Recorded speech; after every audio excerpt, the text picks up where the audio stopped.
agence dafa entamé ay réformes pour vraiment relever le pooling au niveau départemental à travers mise en place mutuelle de santé départementale yi ñu mën a def ñu ne nag ñun ci kaw loolu ñun dañuy mettre en place réseau de femmes mutualistes dans chaque département pour mu accompagner réforme yooyu ci naka la ñuy fexe ba nit yi gën a dugg ci mutuelle de santé yi ak naka la ñuy fexe ba cotisation yi tamit ñu koy jot ci mutuelle de santé yi tu am benn tolof-tolof loolu moo taxoon ñu ne nañu commencé Kaolack lu tax Kaolack nag parce que Kaolack dafa mettre en place déjà réseau de femmes yi ba pare donc ba commencé woon sax formation yi ñu ñëw nag pour gën leen a dooleel gën a jël ñeneen ñi des former leen ci genre ak leadership lan mooy genre ñu comprendre ko bu baax lan mooy aussi leadership pour que ñu mën lii ñu bëgg a def nii ci mutuelle de santé yi ñu mën ko dooleel bu baax a baax a baax renforcer la massification des mutuelles et puis aussi ñu fexe ba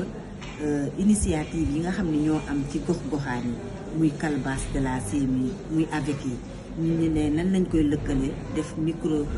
assurance microcrédit ba tax cotisation di yomb ci askan wi.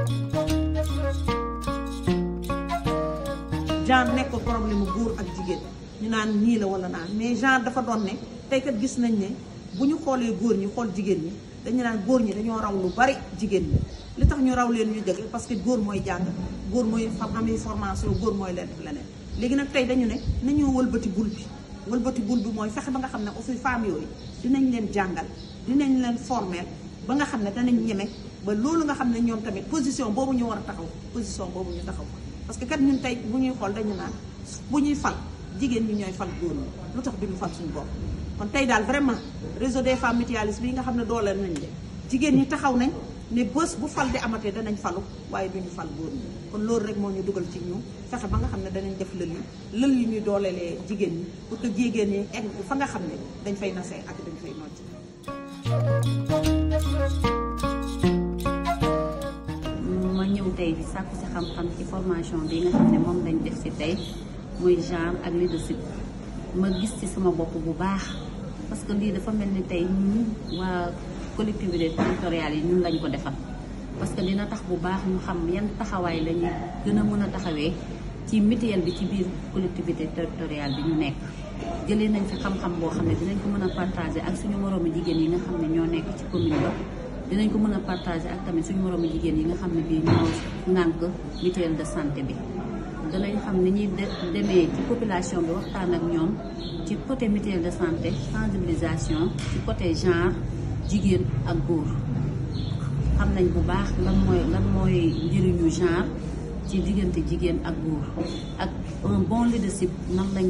la war a mel xam-xam boobu yëpp amee nañ ko fi tey di kontaan bu baax ci CMU la couverture maladie universelle parce que dafa nekk politique boo xam ni politique bi dafa laal collectivité territoriale. Durant les 4 jours yi ñu fi toog de jàng nañ fi njàng mu am solo parce que man bu njëkk xamoon définition exacte bu genre parce que boo ma ne woon genre rek dama doon foog ne genre mooy affaire mooy le sexe soit góor nga wala jigéen nga mais ak formation bi gën na maa jàngal lan mooy genre ma xam ko bu baax ci différents textes yoo xamante ni def nañ ko fii ak ay images sax yoo xamante ni war nañu ko fii jàngal nañu itam lan mooy égalité lan mooy équité ci biir équité ak égalité mën naa ci joxe sax benn exemple boo xamee ne ni mu ngi mel ni nga nekk ci biir kër rek yore sa ñaari doom kii mu ngi def 6e kii di def terminal kii lu mu laaj ci fourniture danga koy jëndal lu mu laaj kii def terminal aussi wala ki nekk étudiant nga jëndal ko lan mooy